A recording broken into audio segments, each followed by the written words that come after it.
বান্দা যদি আল্লাহর প্রশংসা করে লাভ হয় কার? আল্লাহর না বান্দার? দলিল আছে না নাই? সহিহ বুখারী 2 নম্বর খণ্ড আযান অধ্যায় 129 নম্বর পৃষ্ঠা 763 নম্বর হাদিস। আল্লাহ নবী একদিন সালাত আদায় করালেন, তিনি রুকু থেকে উঠে বলেছেন রব্বানা লাকাল হামদ। পিছন থেকে এক সাহাবী বাড়িয়ে বলেছে হামদান কাসীরান তাইয়িবান মুবারাকান ফি।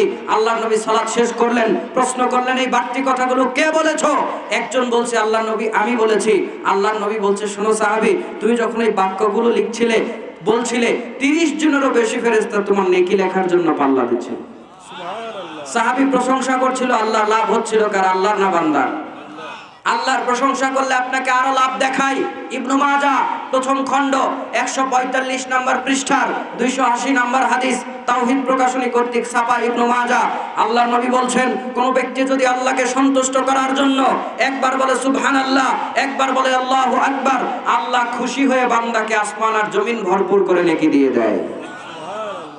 আর কেউ যদি বলে আলহামদুলিল্লাহ, এই হাদিসের অংশ তামলাউল মিজান, আল্লাহ তার মিজানের পাল্লাকে ভারী করে দেয়। তাহলে আল্লাহর প্রশংসা করার দরকার আছে না নাই? একটু জবান খুলে বলছি আলহামদুলিল্লাহ। আলহামদুলিল্লাহ। এখানে একটি কথা আপনাকে আমি বলে নিতে চাইবো, সেটা হলো আমি এখানে একটা হাদিস বললাম যে একবার আল্লাহর শুকরিয়া আদায় করলে, সুবহানাল্লাহ বললে, আল্লাহু আকবার বললে, তাকবীর পাঠ করলে আল্লাহ খুশি হয়ে আসমান আর জমিন ভর্তি করে নেকি দিয়ে দেয়।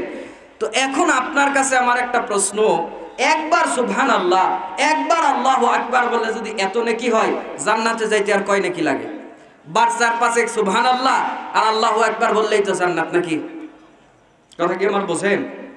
আল্লাহর জান্নাতে যাইতে কয় নেকি লাগে? কয় স্তূপ নেকি লাগে? কয় পৃথিবী পরিমাণ নেকি লাগে? কত নেকি করলে বান্দা জান্নাতে যেতে পারে? কারণ আপনারা বলতে পারেন হুজুর সারা জীবন সালাতের ওয়াজ করলেন, শুনলাম, সালাত আদায় করলাম, দানের ওয়াজ করলেন, দান করলাম, করেই যাচ্ছি, সিয়ামের ওয়াজ করেন, রেখেই যাচ্ছি, ভালো কাজ করতে বলেন, মাহফিলে আসতে বলেন, এসেই যাচ্ছি, কত নেকি করলে জান্নাতে যাওয়া যাবে? একটা লিমিট বলে দেন, সেই মোতাবেক করে একটা জান্নাত পাবো বলে আশা করে মরে যাই। আপনারা তো খালি বলেন করে যান, কতক্ষণ করলে জান্নাত হবে একটু বলতে পারেন না? কি বলেন? এরকম একটা প্রশ্ন আপনাদের পক্ষ থেকে থাকার দরকার আছে না নাই?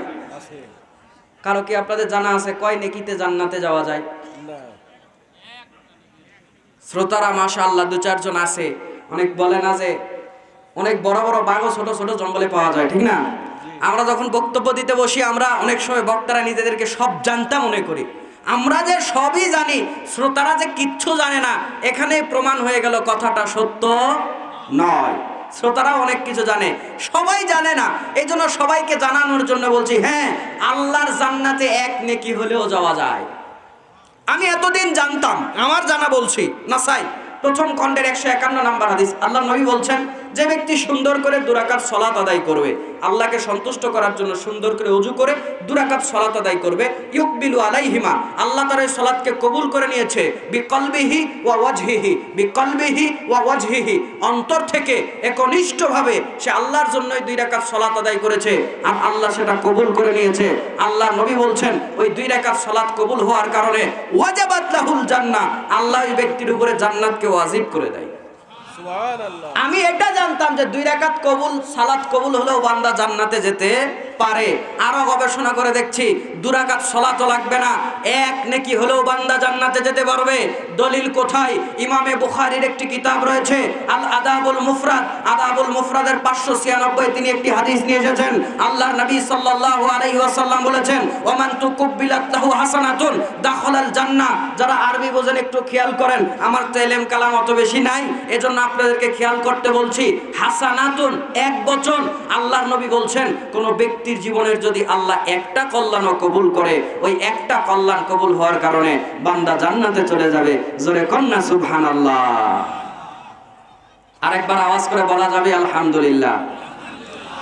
দরুদ পড়ছি সেই নবীর উপরে যিনি রাহমাতুল লিল আলামিন, যিনি খাতামান নবিয়্যিন, যার মাধ্যমে আমরা ইসলাম পেয়েছি, যিনি প্রথম জান্নাতের দরওয়াজাও খুলবেন। জানেন আপনারা পৃথিবীর কোন মানুষ, আদম আলাইহিস সালাম যদিও পৃথিবীর প্রথম মানুষ এবং প্রথম নবী, কিন্তু তিনি প্রথম জান্নাতের দরওয়াজা খুলবেন না। প্রথম জান্নাতের দরওয়াজা খুলবে কে? মুহাম্মদ সাল্লাল্লাহু আলাইহি ওয়াসাল্লাম। দলিল কি? সহিহ মুসলিম প্রথম খণ্ডের 382 নম্বর হাদিস। আল্লাহ নবী বলছেন, আতিবাবাল জান্নাতি ইয়াউমাল কিয়ামাতি ফাস্তাফতিহু ফায়াকুলুল খাজিনু মান আনতা আকুলু মুহাম্মাদুন ফায়াকুলু বিকা উমিরতু লা আফতাহু লিহাদিন ক্বাবলাকা। আল্লাহ নবী বলছে, আমি প্রথম জান্নাতের দরজাতে গিয়ে কড়া নাড়ব। ফায়াকুলুল খাজিনু মান আনতা, জান্নাতের দ্বাররক্ষী ফেরেশতা আমাকে বলবে আপনি কে? আকুলু মুহাম্মাদুন, আমি তখন বলবো আমি মুহাম্মদ সাল্লাল্লাহু আলাইহি ওয়াসাল্লাম। ফায়াকুলু, তখন তারা বলবে বিকা উমিরতু, আল্লাহ আমাদেরকে মর্মে আদেশ করেছে লা আফতাহু লিহাদিন ক্বাবলাকা, আপনার পূর্বে যেন কাউকে জান্নাতে ঢুকতে না দেই। তার উপরে দরুদ পড়তে বলেছি, যার উপরে দরুদ পড়লে আল্লাহ 10 বার রহমত বর্ষণ করেন। নাসাই 2 নম্বর খণ্ড 223 নম্বর পৃষ্ঠা, হাদিস নাম্বার 1299। এই হাদিস মিশকাতুল মাসাবি 2 নম্বর খণ্ডের 921 নম্বর হাদিস। আল্লাহ নবী বলছেন, মান সাল্লা আলাইয়া ওয়াহিদাতান সাল্লাল্লাহু আলাইহি আশরা, যে ব্যক্তি আমার উপরে একবার দরুদ পড়বে আল্লাহ তার উপরে 10 বার রহমত বর্ষণ করবে। হাদিসের ফজিলত পরের হাদিসে আরো বেশি আছে।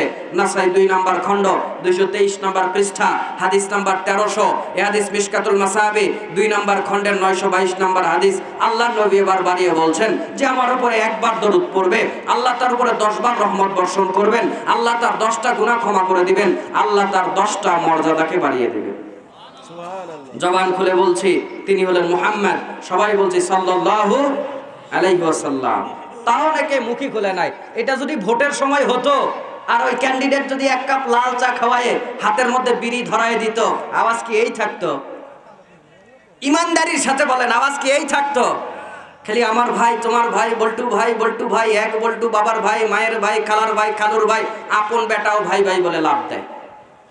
তখন আপনার আওয়াজ দেখা যায় কত দূর। লুঙ্গি যে কই যায় খবর নেই, মাঝে মধ্যে যে লাভ সারে দেখছেন তো আপনারা মিছিলে, সেখানে আপনার আওয়াজ বের হয় না। শোনেন, পৃথিবীতে আপনার কোনো ভালোবাসার মানুষ থাকতে পারে, পৃথিবীতে আপনার কোনো ভালোবাসার বস্তু থাকতে পারে, তবে আপনি পৃথিবীর সবার চাইতে আল্লাহর নবীকে যদি বেশি ভালোবাসতে না পারেন, আপনি ইমানের দাবিতে সত্যবাদী নন।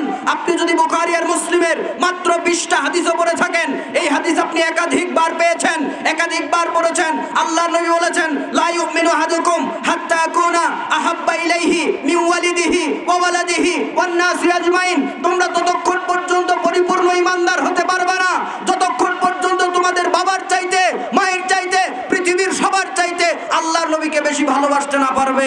সুতরাং আপনি আপনার নেতার নামে যতই জোরে স্লোগান দেন, আপনাকে নেতাকে আপনি যতই ভালোবাসেন, যার জন্য যত ভালোবাসা থাক, আমার আপত্তি ওই জায়গাতে নাই। তবে আমার আপত্তি ওই জায়গাতে যদি ওইটা আল্লাহর নবীর চাইতে বেশি ভালোবাসা হয়ে যায়, আপনি ইমানের দাবিতে সত্যবাদী নন। আওয়াজ করে বলতে হবে কথা ঠিক কিনা।